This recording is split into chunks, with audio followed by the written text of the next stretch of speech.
And let's go into the AFC North, shall we? We shall. Lead us in.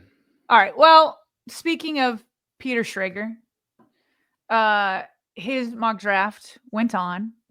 And in the AFC North, he had Travis Hunter going to the Browns, which is what everybody's saying. I fully expect Zachary Orr and company to have to game plan for Travis Hunter for the foreseeable future and beyond. He's going to be a Brown there for at least 5 years.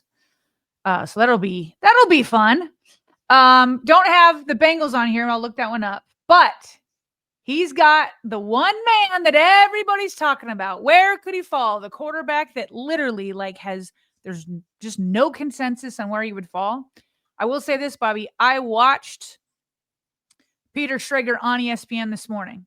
And while he touted this overall list as something he feels very confident in based off of who he's been talking to, he admitted that with Shedeur Sanders, he had to go like this. Yeah. Steelers. Yeah. And for the audio only, I covered my eyes and pointed. So who's the Bengals? What does he have for the Bengals? Mike Green. Bleh. Pass rusher. At 17. At 17. There's the full list right there. Okay. But, Sarah, I think a lot of people feel that way, kind of sticking to the AFC North here about Shedeur. Because if he gets outside the top 10, doesn't Pittsburgh feel like the most likeliest option? I mean, when you look at the top 10, you have the Giants, who just brought in a slew of different quarterbacks, including Jameis Winston and Russell Wilson. So they're essentially telling you, like, unless they're interested in bringing Shedeur into what's going to be a circus of a quarterback room, which maybe they will since it's New York, I get the sense that they're going to try and win and be competitive with Russ as their starter and Jameis as their backup. After that, you've got Geno Smith, who was brought into Vegas this offseason. He's on the back nine of his career. I would view him as a bridge quarterback. That would make sense if they are high on Shedeur at 6, but there hasn't been a lot of buzz around that. So unless they're being tight-lipped, not sure if that's going to happen. And then, of course, New Orleans, with Derek Carr's uncertainty and that injury being in place and potentially all of 2025 being out the door, that would also make sense. But outside that, it gets real murky for him. And I would not be surprised if Peters and a bunch of other folks' scenario comes to play and Shedeur's coming to Pittsburgh. Okay. Well, let me tell you this. There's lots of people saying that it isn't going to happen, or at least it's no sure thing. So Joe, oh boy, Fortenbaugh, is that his name? You got it. The ESPN bet guy. He was saying that that he would bet on Shedeur going to the Giants, but not at number 3. He feels like that's the best. And he says the markets are making it seem like, as of right now, Shedeur is going to slide out of the first round. I would be so surprised by that. But sometimes I like to listen to the betting markets because somehow, some way, they figure it out. And then here on Get Up, a couple days ago, this was Monday, Graziano was talking about how the Steelers are viewing taking a quarterback at number 21, including Shedeur Sanders. Yeah, as time goes, wrong one. Similar situation to what I was just talking about with the Giants, right? Because they're coming off of Kenny Pickett. A couple of years ago, they felt they needed to draft a quarterback in the first round. They took Kenny Pickett. It didn't work out. So they have scars from that. So, yeah, if they're taking quarterback at 21, they want to be really, really sure. And they've done the work. They had Shedeur Sanders in. They've looked at Jackson Dart and Tyler Shuck and all the guys that we keep hearing about.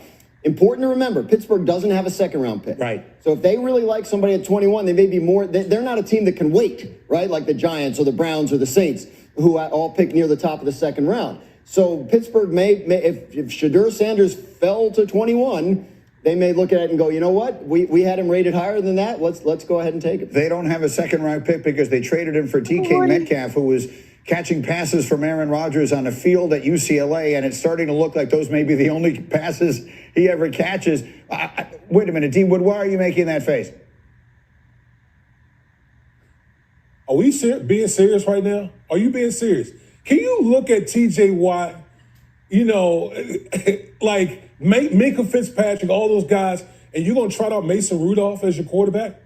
Like, really? Really? Is that what we're going to do if you're the Pittsburgh Steelers right now? Is you're going to trot out Mason Rudolph as your quarterback when you got Lamar Jackson and Joe Burrow in your division?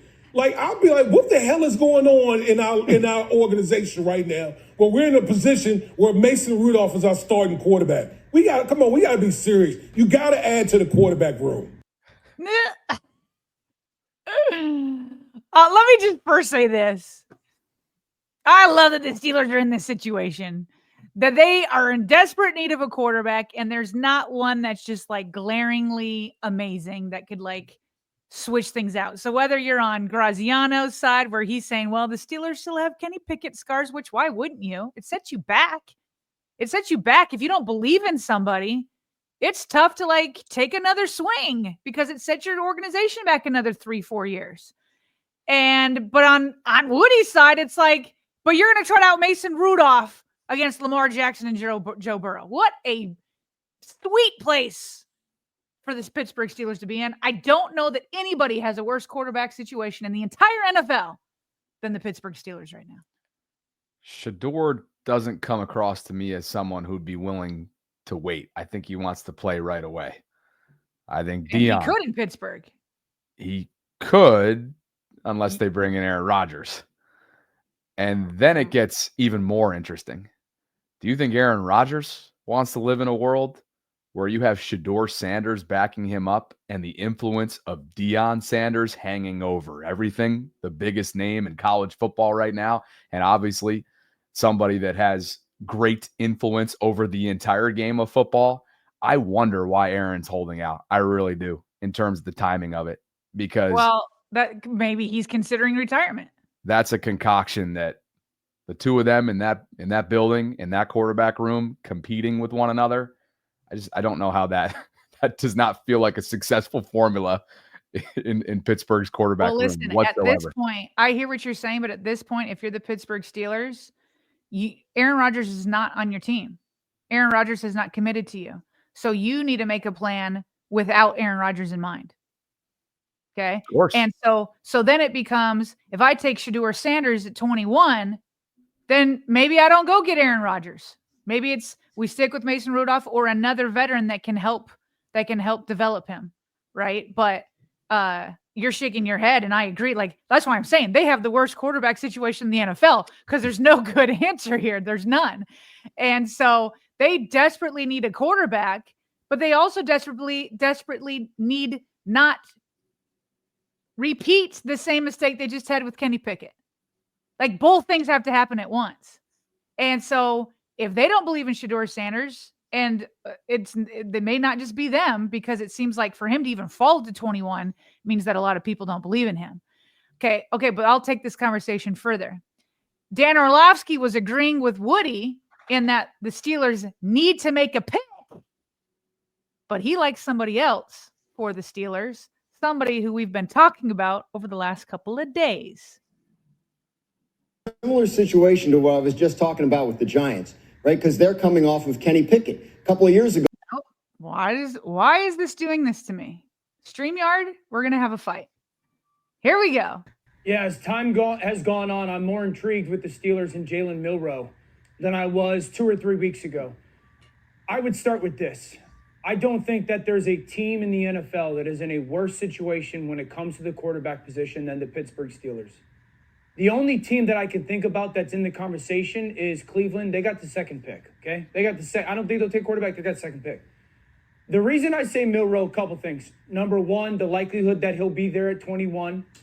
Number two, the receivers on the perimeter, both George Pickens and DK Metcalf. Could you imagine a quarterback with the ability to push the ball downfield like Milroe? And then the rare athletic ability that we're watching. He is not perfect. He is flawed. There's no doubt about it. No quarterback had more explosive runs downfield than Jalen Milroe last year. And this is a team and organization that has had to watch at least twice a year go, gosh, we got to play that guy Lamar Jackson again. We got to play Lamar again. And this is a guy that has rare physical talent when it comes to Jalen Milroe. 19 touchdown runs of 10 or more yards that led college football. 27 touchdown passes, 27 of 25 or more yards. That led college football. So I understand he's flawed, but I don't think he's nearly as flawed as a passer as some people believe. He's not a finished product, but I just want to remind folks, he only started for 2 years. And in those 2 years, 2 different offenses. Yeah. This young man is rare physical talent. Who would you be more afraid of, Milroe or Shedeur Sanders with the Steelers? Who would I be more afraid of between the two of them in Pittsburgh? Yeah. Well, I think Tomlin would get the most out of each one of them. They're going to be competitive regardless. We know that. Trying to essentially emulate and mirror what the Ravens have done with Lamar, good luck. I'll probably go Shedeur. Yeah, I think from what I hear people saying, because it's not like I've been scouting these two dudes all year, but draft nicks are like Shedeur Sanders could be the guy that like a TJ Watt would be like, get him because we could maybe win now, whereas Milroe would need a little bit more development. But long term, draft nicks feel like Milroe's ceiling is higher. And so, but then it's like not necessarily like a win now type situation. I do think either Milroe or Shedeur Sanders will be in the AFC North. Maybe both. Oh, yeah. Yeah. Because he's sitting here talking about Milroe to the Steelers. He very well could go to the Browns, where the Browns come back around after they take Travis Hunter. Yeah. And then they got Milroe, and then they really do have a great person backing him up, even though he always says he doesn't mentor people and he's competing, but he'll help mentor a little bit Joe Flacco. They got Joe Flacco and Kenny Pickett over there. So one of those two dudes, if not both, I think are going to land in the AFC North. When you consider like a Shedeur would be walking into in Pittsburgh, I think that kind of stability kind of translates well to what his strengths are. He's a cerebral player. He's a high-level processor, right? He's an accurate thrower. He's not going to overwhelm you athletically the way Jalen is projected to. But I think those types of traits, though, that Shedeur does have and showed he has in college, that translates really well when you have that kind of foundation around you, from the coaching all the way down to the playmakers that you have at your disposal, which now includes DK Metcalf and George Pickens as wideouts. Not to mention Freiermuth at tight end. Not to mention, I think Jalen Warren's going to be their back. They lost Najee Harris. They have to get another running back in the draft, which they at some point they will. And we know what their defense is as well. So I'll take Shedeur. All right. Well, there's your AFC North update. And by the way, I saw a video, Joe Flacco going in first day. Yep. Browns offseason workout program has begun. Joe was there on the first day. And I also read, by the way, in The Athletic, they had the 4 writers from the AFC North, and they were saying, the Ravens ended up with the crown, the division crown. And since then, has the gap become wider, the same, or shrunk since the end of the season? And I don't see anything that the Steelers have done to make the gap shrink. I don't see anything that the Bengals have done so far to make the gap shrink. They've re-signed some of their top players, so I feel like it's stayed the same. The Browns, same thing, right? They re-signed Myles Garrett. So I haven't seen anything to where the other teams have caught up to the Ravens. But I also don't think the Ravens have done anything to say, ooh, the Ravens widened the gap. So I feel like it's still kind of the same, where the Ravens are the AFC North favorites, but it's this weekend. Who drafts the best that is going to really determine whether that gap can be switched, shrunk, and maybe somebody else take over, or the Ravens keep it and keep moving. So this is why to the GMs, the draft is everything. I mean, I just don't think, even with DK Metcalf over at the Steelers, right? But if they're able to get a quarterback that's legit, well, now we're talking for the Steelers. Same with the Browns. If they actually hit on a quarterback, well, then we're talking. So this upcoming weekend starting tomorrow is going to be huge for this division.